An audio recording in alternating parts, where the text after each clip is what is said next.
오늘 제가 하려고 하는 얘기는 고정관념이라는 건데요.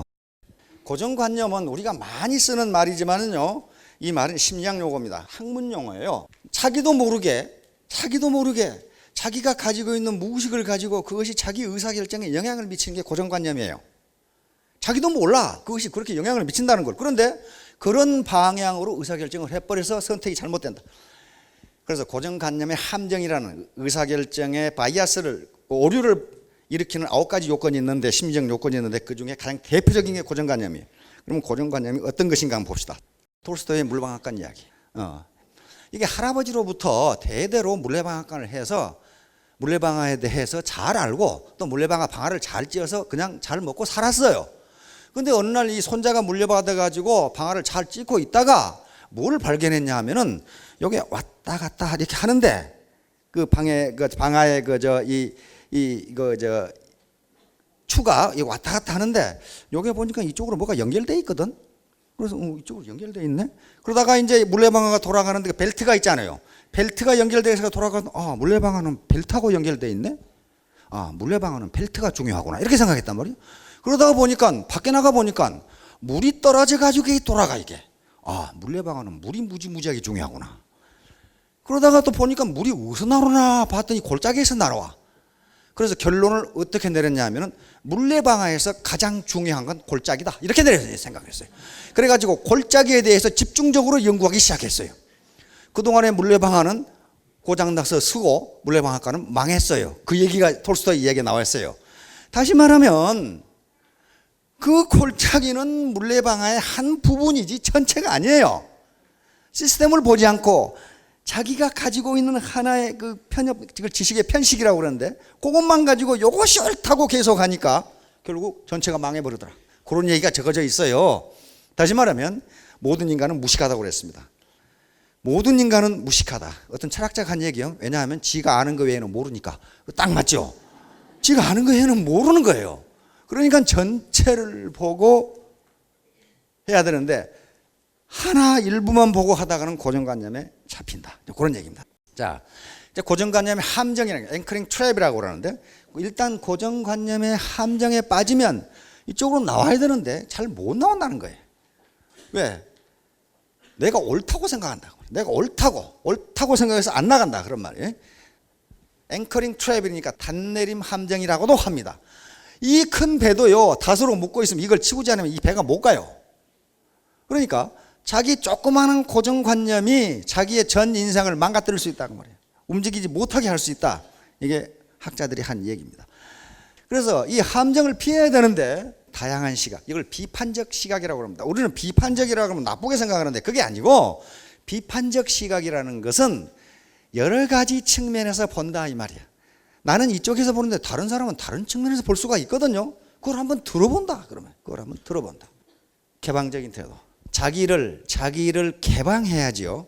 인간관계에서 가장 중요한 게 자기인데, 인간관계에서 자기를 어떻게 하느냐, 먼저 3단계인데 셀프 안더스탠딩입니다. 스탠딩, 이건 자기 이해죠. 자기 이해. 자기를 객관적으로 이해한다는 거예요. 나는 누구인가? 나는 가장이다. 나는 뭐 했던 사람이다. 나는 미용사. 하여간 근데 나는 성격이 급하다. 나는 말을 잘한다. 나는 말을 못한다. 자기가 어떤 사람인지 알아야 될 거 아니에요. 응? 근데 이런 사람들이 많아요. 그건 그렇게 하면 안 됩니다. 그럼 뭐라고 그러냐면, 야 임마, 네가 알긴 뭘 알아? 나도 알아 임마. 그런 사람은 자기를 모르는 거예요. 그런 사람 치고 잘 된 놈 내가 한 놈도 못 봤어요. 자기를 객관적으로 이해, 자기 셀프 안더스탠딩. 이건 심리학자들 하는 얘기입니다. 셀프 안더스탠딩. 자기를 먼저 이해, 나는 누구인가. 이게 쉽지가 않은데 한번 다른 사람 입장에서 보면은 나는 누구인가가 나올 겁니다. 그 다음에 셀프 억셉팅입니다. 셀프 억셉팅.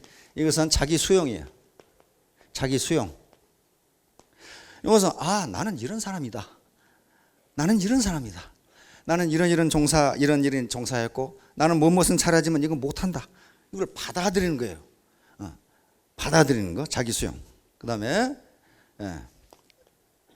셀프 오프닝, 자기 개방. 저는 이런 사람입니다. 솔직하게 하면 그 사람도 솔직하게 자기를 개방한다는 거예요. 이렇게 하면 인간관계가 좋아진다고 되어 있습니다. 자, 그렇듯이 개방적인 태도를 가져야 되고, 그다음에 경청입니다. 리스닝. 이게 고정관념에 벗어나려면요, 자기 주장만 하는 사람은 못 벗어나요. 다른 사람은 도대체 어떻게 생각하는지를 들어봐야 된다 그 말이에요. 경청. 그다음에 역지사지. 이건 입장을 바꿔놓고 생각한다는 거죠. 저놈이 저런 얘기를 하는데 내가 저 사람 입장이라면 나는 어떻게 생각할 것이냐, 그런 얘기에 지금 역지사지. 그다음에 시스템 참여. 여기 시스템이 여러 가지가 있지만 크게 이런 원데이하고 석세스가 있는데, 여기 한 번도 안 나오는 사람이 있어요. 내가 알아. 아는데 뭐라고 그러냐면, 그건 저 다 알아요. 또 내가 얼마나 열심히 하고 밑에 사람을 도와주는데, 그런데 밑에 사람한테 물어보면 그 사람 없어졌으면 좋겠다고 그래. 왜? 자기 고정관념이에요. 자기처럼 열심히 하는 사람이 있으면 나와보라 이거야. 근데 밑에 사람은 저놈처럼 열심히 안 한 놈이 있으면 나와보라 이거야. 이렇게 된단 말이에요. 왜? 다른 사람 말을 들어보지 않고 자기 고정관념 아집에 젖어 있으니까 그래요. 사람과 사람이 페이스 투 페이스로 만난다는 것은요, 엄청난 정보가 교환됩니다. 지나가는데 옆에서 떠드는 소리를 듣는다. 엄청난 지식이 됩니다. 그러니까 참여를 하면은 고정관념에서 벗어날 수 있는 하나의 수단이 될 수 있어요. 자, 다음. 고정관념 무지무지 강해. 다단계는 안 된다. 사회적으로 부정적인 인식. 다단계 한 다음에 마누라부터 나서가지고 계속 반대하고, 아들놈들은 그거 하면 나가겠다고 그러고 별놈이 다 있어요. 그런데 그걸 빼고 그걸 깼다는 건 뭐냐 하면은 어떤 희망을 받고 이것은 옳은 일이라고 하는 생각을, 자기 소신을 가졌기 때문에 가능합니다. 실제로 그렇게 했고, 그래서 여러분 3년이나 4년 만에 연소득이 2억 이상, 어떤 사람은 10억까지 가는데, 그렇게 됐다는 게 불가능한 게 아니고 가능해요. 그것도 고정관념이거든요. 안 된다는 것도 고정관념이에요. 되는 거예요. 되는 거예요. 자, 그래서 이제 고정관념의 함정에 빠지면 어떤 현상이 빚어지냐면, 왜 의사결정에 바이아스가 일어나냐면은 증거찾기 함정에 빠져요. 자기 주장을 해놓고 요 주장을 서포트할 정보만 수집해. 거기에 반대되는 것은 수집을 안 하거나, 안 그러면 평가절하를 하래. 아, 그건 신빙성이 없어. 이런 식으로. 그러면 이 사람들 주변은 누가 모여듭니까? 그 사람 의견을 칭찬해 주는 모리배와 아첨배만 모여들어요. 아이고 훌륭한 생각이십니다. 그런 사람들만 모여들고 반대하거나 쓴소리하는 사람은 나가버려요. 학자들이 그래서 요구하는 게 뭐냐면, 권장하는 게, 반대를 위한 반대를 하는 사람도 곁에 두라고 그랬어요. 그 사람이 그런 반대를 하는 것은 분명히 무슨 이유가 있다는 거야. 아무 이유 없이 반대하지는 않는다는 겁니다. 그래서 이제 증거찾기 함정에 빠지게 되면은 어떤 보스의 주장을 지지해 줄 만한 증거만 가지고 나타나는 몰입배가 생긴다, 그런 말이에요. 아첨배가 생겨요. 아이고 지당하십니다. 참 훌륭하십니다. 그런 생각을 어떻게 하셨습니까? 뭐 이런 식으로. 그런 사람은 빨리 제거하라고 돼 있어요. 제거하지 않으면 그놈하고 같이 아주 조용한 평화를 누리다가 어느 날 갑자기 조용하게 둘이 죽는다. 그렇게 돼 있어요. 증거찾기 함정에 빠지니까. 자, 다음. 자, 여기서 모든 정보를 냉철하게 검사. 왜? 내 주장만 옳다고 생각하지 말고 반대자들의 의견을 존중하라. 자신에게 솔직하라. 내가 왜 이걸 주장하느냐, 무슨 근거가 있어 주장하느냐, 내가 하고 싶어 주장하느냐를 생각해 보라. 그 다음에 유도질문 금지. 유도질문 금지라는 게, 부하들은 굉장히 이심전심으로 상관의 의도가 뭔지를 알아요. 그러니까 정보참모 내 말이 맞지? 그러면 정보참모가 틀리다 그러겠어요? 아이고 맞습니다. 뭐 이제 이런 식으로. 그 유도질문이에요. 그 다음에 예스맨들의 조언은 무가치하다. 학자들의 공통적인 개념입니다. 예스맨들의 조언은 듣지 말라는 거예요. 왜냐하면 당신의 의견을 금방 알아가지고 거기에 유리한 정보만 제공한다는 거예요. 자, 이제 그럼 고정관념 벗어나야 되겠죠. 고정관념 탈피로 성공한 사례 몇 가지만 들었습니다. 엄청나게 많은데 지금 6.25가 가까워오기 때문에 6.25와 관련해서, 우리 한국전쟁과 관련해서 메가더 원수의 인천 상륙작전의 예를 들었습니다. 그러면 메가더 원수가 인천 상륙작전을 지휘할 때 연세가 어떻게 됐어요? 나이가? 예? 예, 70이었습니다. 미국 나이로 만 70, 우리나라는 71세였어요. 71세인데 전투를 지휘했어요. 그러니까 얼마든지 8학년이 넘으시고 9학년이 넘으시더라도 애터미를 지휘할 수 있어요. 1950년 6월 25일 새벽 4시에 공격 개시를 시작합니다. 소련제 T-34 전차입니다. 34 전차 242대. 우리는 전차 한 대도 없었고 비행기 한 대도 없었어요. 소련 공군가. 그런데 이 당시 미국은 2차 대전 끝나서 세계 최강인데 미국의 무기 2.54인치 로켓포로 이것을 쐈어요. 쐈는데 정통으로 맞았는데 안 부서져. 깜짝 놀란 거예요. 그러니 이 탱크를 부술 무기가 없어요. 미국이 안 가지고 있는데 우리가 어떻게 하겠어요? 부수기는 우리가 먼저 부쉈어요. 어떻게 했냐면 우리 6탄 시병사 있죠? 화염병, 소주병에다 기름 넣어가지고 요거 올라가서 요거 열고 여기다 집어넣은 거지. 그분들 덕분에 우리가 지금 살아있는 거예요. 6탄 시병사죠. 안 되니까. 로켓포로 쏴도 안 돼요. 처음에 똥 맞아서 깨졌구나 했는데 웬걸 덜덜 하니 다시 와. 깜짝 놀랐어요. 이렇게 되니까 어떻게 됩니까? 6월 25일 침공을 했는데 3일 만에 미아리 방어선이 무너지면서 그게 단장의 미아리 고개예요. 미아리 고개가 최종 미아리 방어선이에요. 미아리 방어선 앞에 창동 방어선이 있는데 창동 방어선 무너지고 계속 의정부 무너지고 그 앞에 의정부 있죠. 의정부 방어선 무너지고 창동 방어선 최종적으로 서울을 진입하려면 미아리 고개를 넘어서 들어와야 되는데 그게 미아리 고개에 있는 미아리 방어선인데 뭘로 이걸 밀고 가져오는데 누가 막어 이걸 뭐 몽둥이로 막을 거야 무슨 깡다고 탱크한테는 깡다고 안 통해요 저게. 그래서 단 3일 만에 서울이 함락됩니다. 그러니까 38선에서 서울까지 오는데 3일 걸렸다는 것은 싸우고 왔다는 거예요. 그냥 걸어왔다는 거예요. 그냥 걸어온 거죠 그냥.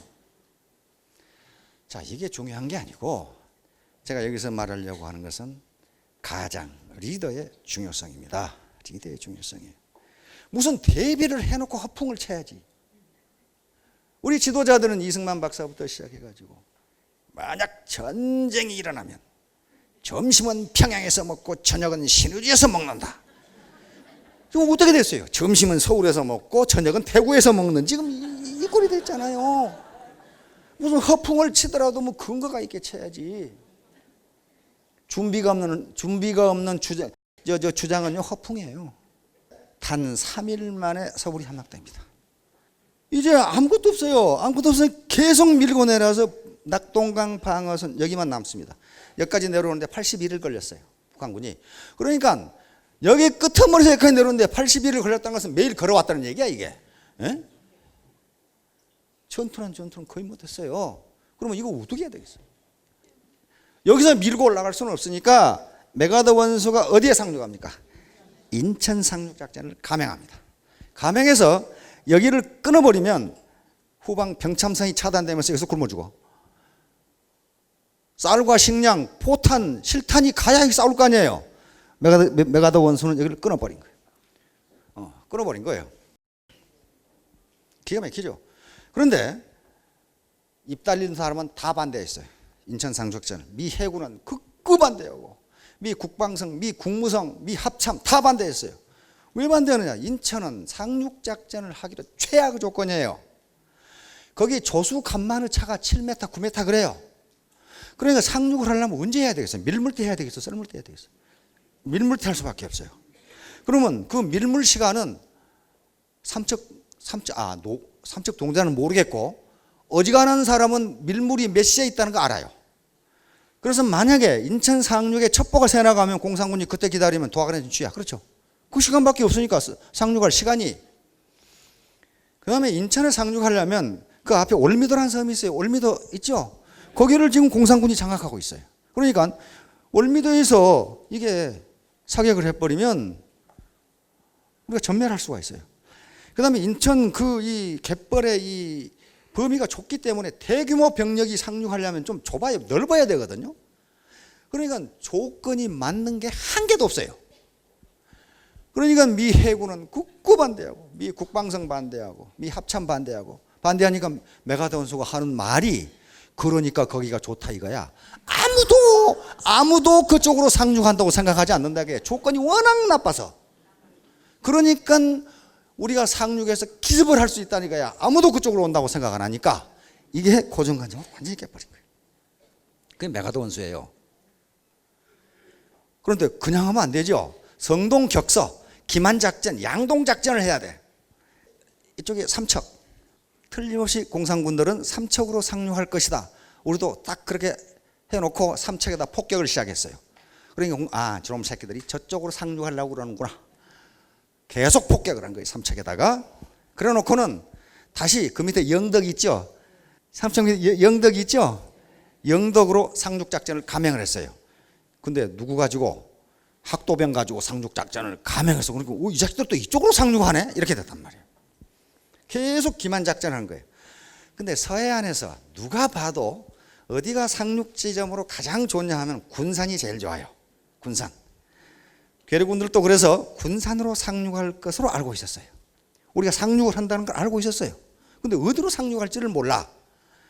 메가더 원수는 그래서 슬슬 역정보를 흘리기 시작했습니다. 군산으로 상륙한다. 이렇게 군산으로 모른 척 하면서 정보를 흘리는 거 있죠. 스파이들한테 군산으로 상륙. 그러니까 괴뢰군들이 군산 방어에다가 병력을 집중하기 시작했어요. 그러니까 그게 맞다는 것을 보여주기 위해서 군산을 폭격하기 시작했어요. 그러니까 괴뢰군은 이놈 새끼들 이쪽으로 상륙할 모양이다. 그쪽으로 다 갔어요. 근데 웬걸 상륙은 인천으로 해버렸거든요. 인천으로 해버렸어요. 9월 15일 상륙을 해서 단 15일 만인 9월 28일 서울을 수복합니다. 단 15일 만에 서울을 수복해. 그러니까 메가더 원수의 작전이 아니었으면 그리고 낙동강 정선에서는 어떻게 됩니까? 아군이 이제 드디어 병참선이 끊어진 괴뢰군을 밀고 올라가기 시작합니다. 그래서 그 중에 일부가 미처 아주 도망가지 못하고 혼비백산해 가지고 숨은 게 지리산 빨산이에요. 지리산 빨산들이 그쪽으로 들어가 버린 거예요. 이제. 근데 지리산은 빨산하기가 힘들어요. 왜냐하면 겨울에 워낙 추워. 워낙 춥고 먹을 게 없어. 필리핀 장글 같으면 빨산이 할 수가 있는데 하여간에 그렇게 진행됩니다. 자, 문제는 요건데요. 리더가 어떻게 해야 되느냐. 이건 아주 결정적으로 잘못한 거예요. 메아리 방어선이 28일 새벽에 무너집니다. 그런데 이승만 대통령과 그 강요와 유력 인사들은 27일 새벽 2시에 서울을 떠나버립니다. 도망가 버렸어요. 그래놓고 방송을 뭐라 했느냐. 방송은 방송국에 한 게 아니고 미리 녹음한 걸 틀었어요. 서울 시민 여러분, 용감한 국군이 평양으로 진격하고 있습니다. 여러분들은 전혀 동의 마시고 서울에 그대로 있십시오. 그러고 자기는 어디 갔을 때 대전에 있었어요. 그 사실을 새벽 2시에 나가버렸는데 그 사실을 그 당시 서울중앙방송, 지금 KBS지, 알았어요. 알아서 방송을 하려는 게 방송을 못하게 했어요. 그러니까 서울 시민과 국민들은 이승만과 그 일행들이 도망갔다는 사실을 전혀 몰라요. 시민들을 놔두고 도망가 버린 거예요. 혼자. 그래놓고 평양으로 진격하고 있으니까 열심히 나와서 생각에 종사하고 서울을 떠나지 마십시오 이랬단 말이에요. 그 말을 들은 사람들은 아주 고생을 했고 말을 안 듣고 도망간 사람은 살았어요. 그러니까 이때부터 정부가 한 말은 거꾸로 하면 맞다 이렇게 된 거예요. 지금 거꾸로 하면 맞다. 이건 말이죠, 무지무지한 정부에 대한 불신을 가진 거예요. 그런데 문제는 그 당시 유일한 다리가 두 개입니다. 이거 한강 인도교, 이거 한강 철교. 그 당시 연세 드시면 아시죠? 다리가 두 개밖에 없어요. 요걸 폭발을 해버린 거예요. 그런데 언제 폭파했느냐? 28일 새벽에 폭파해버렸어요. 공산군이 서울을 점령한 건 28일 오전, 그러니까 새벽 2시에 폭파해버렸는데 그렇다면 한 8시간 정도 여유가 있었어요. 그런데 이걸 폭파해버리니까 여기에 사람들이, 피난민들이 왔다 갔다 했겠죠. 자동차 왔다 갔다 하고 전부 폭사해버렸어요. 그러니까 아무런 알려주지도 않고 폭발해버려요. 거기다가 여기에 남아있는 우리 병력하고 병참은 어떻게 합니까? 못 가져가죠. 아무것도 없는데, 다리도 없고 아무것도 없는데. 이것이 비판이 이니까 그 왜 그 미리 폭파하고 국민한테 알리지도 않았냐 이렇게 비판이 되니까 누구한테 죄를 뒤집어 씌워야 될 거 아니에요. 누구한테 뒤집어 씌워서 쥐었냐면은 그 당시 이걸 폭파 지휘한 공병감 최창식 대령에게 뒤집어 시작을 사형시켜 버렸어요. 이게 말이 안 돼요. 이게 아주 비극이었어요. 이게 따라서 가장이 됐건 리더가 됐건 조직의 리더가 됐건 그 팔로워들을 속이면 안 됩니다. 속이면 안 되고 너버리스 오버리제 거기에 남아 있어야 돼요. 자, 이걸 폭파해 버리니까 넘어야 되는데 여러분 생각해 봐요. 철교 위에 이쪽으로 건너온단 말이야. 떨어지면 죽어. 밑에 폭파해 버렸거든. 그리고 도망가 버렸거든. 메가더 원수입니다. 이승만은 도망가고 없어요. 그런데 메가더 원수는 동경에 날아와서 6월 29일 전쟁이 난 3일 만에 한강 남부 전선에 옵니다. 그래서 공산군들을 시찰을 해요. 시찰을 하고 즉각 미 국방성 트루만 대통령에게 전화를 해서 지상군 투입을 요청합니다. 단 3일 만이에요. 우리로서는 아주 은인이죠. 이 양반은 요 물고 있는 건요 옥수수 담뱃대입니다. 이거 비싼 게 아니고 상하가 아니고요 필리핀에서 만들어준 옥수수에다 구멍 뚫어가지고 이렇게 물고 다니는 거예요. 이렇게 옥수수 뜯어먹고 남은 거예요. 이거 이 모자는 미군 모자가 아니고 또 필리핀 모자예요. 이것만 평생 쓰고 다녀. 왜냐하면 이 양반이 육군 원수이면서 필리핀군 원수예요. 그러니까 필리핀군 복장을 이렇게 하고 다녀. 포탄이 날라와도 철모도 안 써. 이것만 쓰고 돌아다녀. 자, 다음 딘 소장입니다. 그래서 이제 미군이 상륙을 해서 딘 소장이 이끄는 미제 24사단이 대전을 방어하는데 미군이 가지고 있는 2.24인치 박격포로는 T-34 탱크가 격파가 안 돼요. 그러니까 어떻게 되겠어요? 그래서 2.54인치, 3.5인치 박격포로 그때 만듭니다. 그때 만들어서 이걸 격파하기 시작하는데 결국 미 2사단이 인민군에게 격파당합니다. 격파당하는데 그 비극은 사단장이 포로가 되어버렸어요. 부상병을 구하려고 부상병은 뭐가 제일 필요하냐면 피를 흘리니까 물을 마셔야 돼요. 그 산속에서 사단장이 부상병 먹이려고 물 찾으러 가다 떨어져서 기절해버렸어. 그래가지고 포로가 되어버렸어요. 포로를 잡혔습니다. 그런데 인민군은 다행히 이 양반이 사단장인지를 몰랐어. 쫄병인 줄 알았어. 물 뚫어 가다 낭떠러지에 떨어져 좆도해버렸으니까 이 트럼이 쫄병이다 이렇게 생각했어요. 그런데 포로로 잡혀가지고 딘 소장은 자살을 여러 번 시도했습니다. 왜냐하면요, 장군이니까 딘 소장이 메가더 원수가 9월 15일 인천으로 상륙한다는 작전 계획을 알고 있어. 그러니까 모진 고문을 하면 자기도 모르게 첩보를 제공할 수가 있어요. 그걸 안 하기 위해서 자살하려고 그랬어요. 근데 실패했어. 그래가지고 이놈이 왜 자살하려고 하는 거 알아봤더니 이 사단장이야 이게. 나중에 살았어. 나중에 포로교한테 교환돼서 미 육군단장 중장으로 진급을 합니다. 자, 아까 부산만 남았을 때 이런 대구에 가면 다부동이라는 게 있어요. 다부동 전투. 우리 다부동 전투를 지휘한 분이 백선엽 대장입니다. 그 당시 백선엽 소장이었는데 국군 제1사단. 거기서 다부동에서 인민군을 격파함으로써 낙동강 방어선을 구축할 수 있는 시간을 벌어줬어요. 대단한 인물이에요. 그게 깨졌으면은요 낙동강 방어선이 무너질 수가 있어요. 예, 이제 인천 상륙 작전입니다. 자, 메가더 원수고 이건 휘트니 준장이고 이건 아몬드 소장입니다.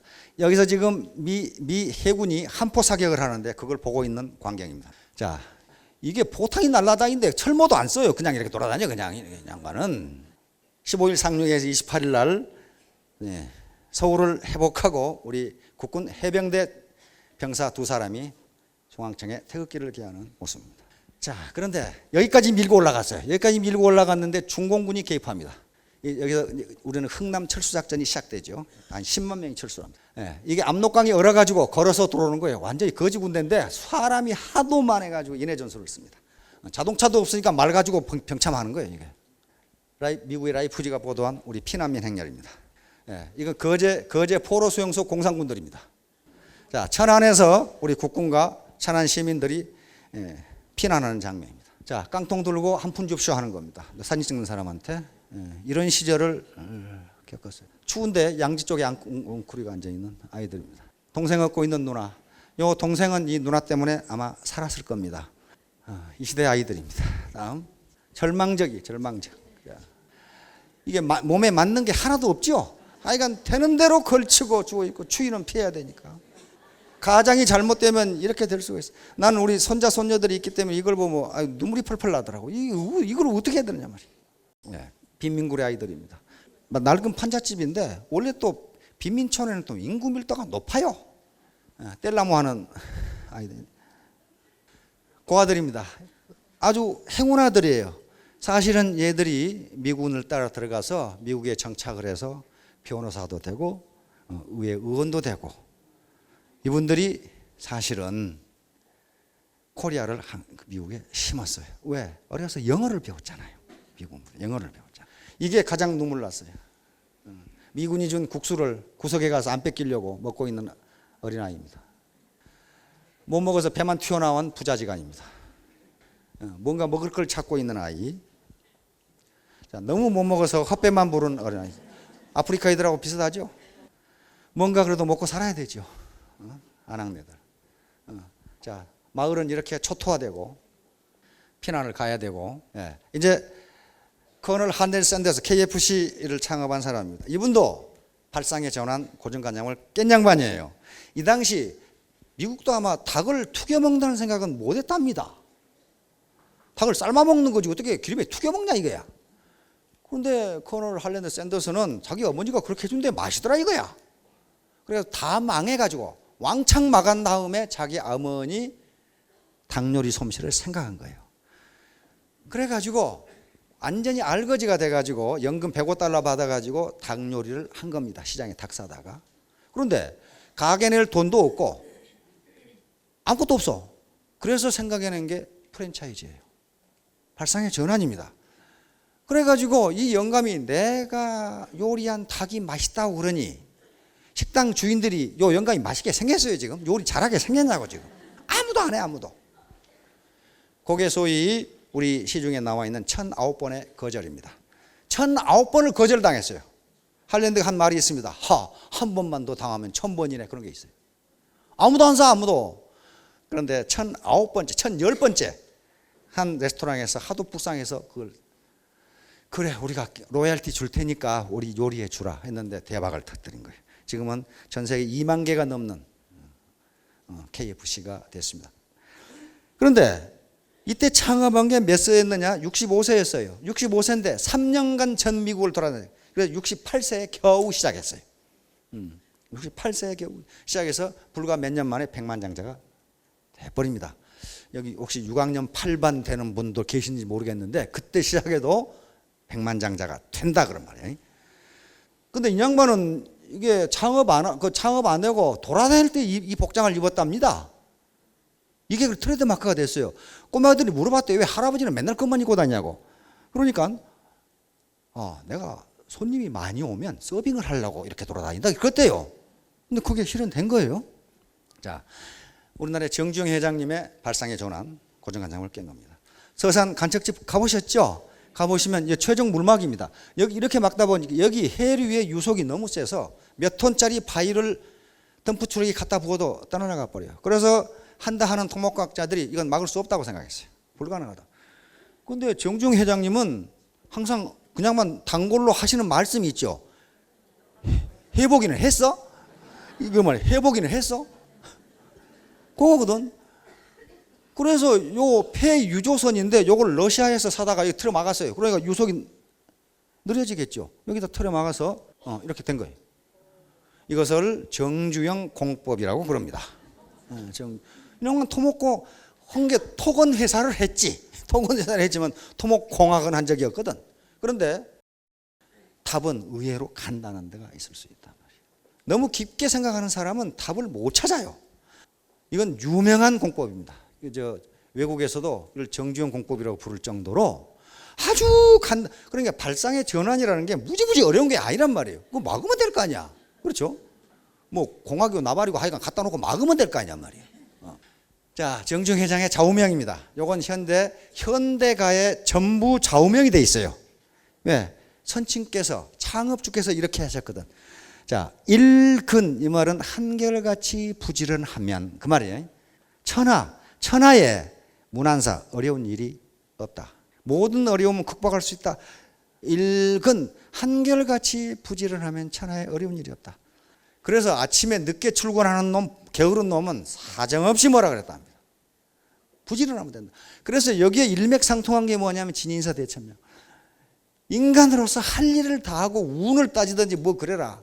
너 회복이나 했어? 그 말이에요 지금 이제. 이게 부지런하면 뭐 어려운 일이 뭐가 있냐 이 말이야.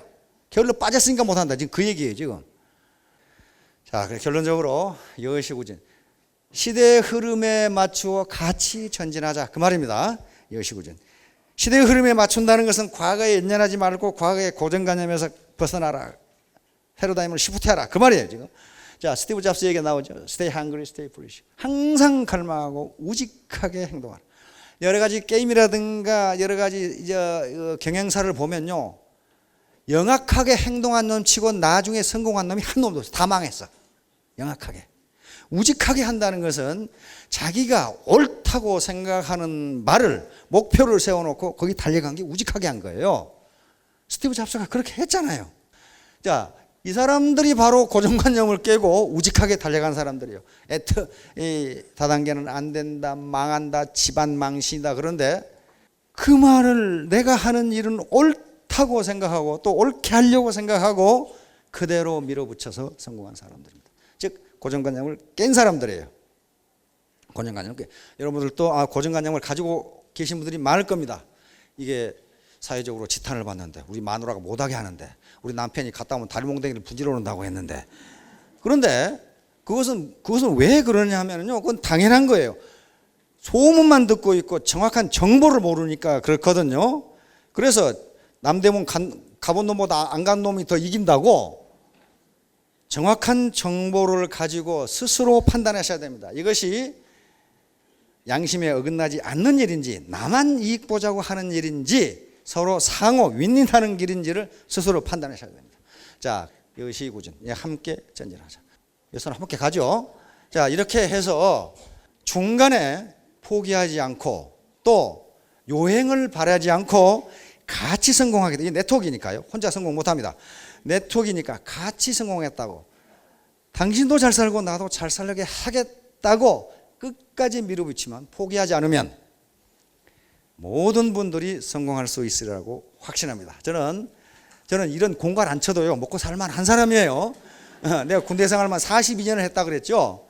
아까 전에 보신 바와 같이 저는 보구군장을 받은 사람입니다. 나라에서 보구군장 받은 사람이 사기쳐서 먹고 살겠어요? 저 사기 안 쳐도 먹고 살아요. 그런데 저는 국가와 우리 군으로부터 너무 많은 혜택을 받았어요. 제가 공부할 수 있는 데까지 다 했지만은 제 돈으로 공부한 적이 한도 없어요. 전부 국가 돈으로 했거든요.